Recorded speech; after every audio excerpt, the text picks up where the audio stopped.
সর্বস্তরে অটোরিকশা বন্ধের দাবি যৌক্তিক নাকি অযৌক্তিক?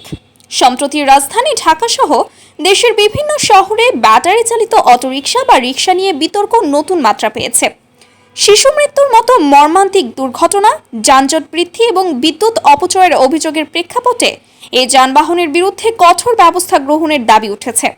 বিশেষ করে মোটো ক্লাব 98 এর ব্যানারে মোটরসাইকেল চালকদের অবস্থান কর্মসূচির মাধ্যমে প্রধান সড়কে ব্যাটারি চালিত রিকশা বন্ধের দাবি আবারও আলোচনায় এসেছে।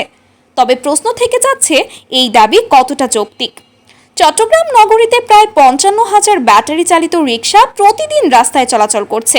এসব রিকশা থেকে ওঠানো হচ্ছে দৈনিক কোটি টাকার চাঁদা, যার ভাগ চলে যাচ্ছে নানা মহলে। বৈধ অনুমোদন ও নিবন্ধনহীন এই যানগুলো শুধু যে বিশৃঙ্খলা তৈরি করছে তা নয়, বরং এর মাধ্যমে সরকার বিপুল রাজস্ব হারাচ্ছে। বিদ্যুৎ ব্যবহারে অনিয়ম, যানজট সৃষ্টি, সড়ক নিরাপত্তা ঝুঁকি এবং ট্রাফিক আইন লঙ্ঘনের অভিযোগও পুরনো হলেও এখন পর্যন্ত কোনো কার্যকর ব্যবস্থা নেওয়া হয়নি। সম্প্রতি চকবাজার এলাকায় ব্যাটারি চালিত রিকশার ধাক্কায় 6 মাস বয়সী এক শিশুর মৃত্যু নাগরিক ক্ষোভকে তীব্র করে তুলেছে। দুর্ঘটনার পেছনে চালকদের অদক্ষতা, বেপরোয়া গতি এবং নীতিমালার অভাবকেই দায়ী করা হচ্ছে। একই সঙ্গে এসব রিকশার জন্য সড়কে বাইকার ও সাধারণ যাত্রীদের নিরাপত্তা হুমকির মুখে পড়ছে বলে অভিযোগ উঠেছে। মোটো ক্লাব 98 এর মতো সংগঠন প্রধান সড়কে ব্যাটারি চালিত রিকশা পুরোপুরি নিষিদ্ধের দাবি জানাচ্ছে।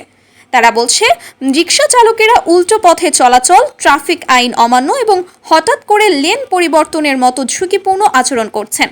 ফলে মোটরসাইকেল চালকদের জীবন সংশয়ের মধ্যে পড়তে হচ্ছে। সম্প্রতি বনানীতে এক বাইকারের ওপর রিকশা চালকদের হামলার ঘটনাও বাইকারদের ক্ষোভের বড় কারণ হয়ে দাঁড়িয়েছে। প্রধান সড়কে ব্যাটারি চালিত রিকশা সম্পূর্ণ নিষিদ্ধ করা, শুধু প্রতিবন্ধী ও বৃদ্ধদের জন্য ব্যাটারি রিকশা চালানোর অনুমতি রাখা, উল্টো পথে চলাচল বন্ধ করা, প্রয়োজনে ব্যাটারি চালিত রিকশাকে আইনের আওতায় এনে লাইসেন্স ও নিবন্ধনের বাধ্যবাধকতা আরোপ করা। ব্যাটারি চালিত রিকশা বন্ধের দাবি যেমন যৌক্তিক, তেমনি এর পেছনে এক জটিল সামাজিক বাস্তবতাও রয়েছে। চট্টগ্রাম ও ঢাকা সহ দেশের বিভিন্ন শহরে লাখ লাখ মানুষ এই যানবাহনের ওপর নির্ভরশীল। 55,000 রিকশার পেছনে প্রায় 3 লাখ মানুষের জীবিকা জড়িয়ে আছে। শ্রমিক শ্রেণীর মানুষ, বিশেষ করে শারীরিকভাবে দুর্বল বা বয়স্ক ব্যক্তিরা অন্য কোনো কাজ না পেয়ে এই পেশায় যুক্ত হয়েছেন। প্রতিদিন গড়ে 800 থেকে 1000 টাকা আয় করে এদের পরিবার চলে। অনেকেই নিজেদের স্বপ্ন বাস্তবায়নের জন্য ব্যাটারি রিকশা কিনে বা কিস্তিতে নিয়ে চালাচ্ছেন। সুতরাং বিকল্প কর্মসংস্থান ছাড়াই ব্যাটারি রিকশা নিষিদ্ধ করা মানে হবে এই বিশাল জনগোষ্ঠীকে অনিশ্চয়তার মুখে ঠেলে দেওয়া। সমস্যার গভীরতা বিবেচনায় একতরফা নিষিদ্ধকরণ কোনো টেকসই সমাধান নয়। এর পরিবর্তে প্রয়োজন সমন্বিত উদ্যোগ।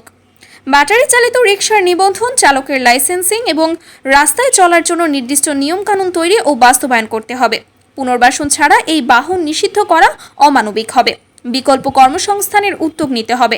ব্যাটারি চালিত রিকশাগুলোতে গতিসীমা নির্ধারণ, নিরাপত্তামূলক ব্যবস্থা এবং বিদ্যুৎ ব্যবহারের নিয়মকানুন নিশ্চিত করা দরকার। আলাদা লেন তৈরি, প্রধান সড়কে রিকশা নিষিদ্ধ এবং গলিপথে তাদের চলাচলের সুযোগ রাখার মতো সমন্বিত পরিকল্পনা গ্রহণ করতে হবে।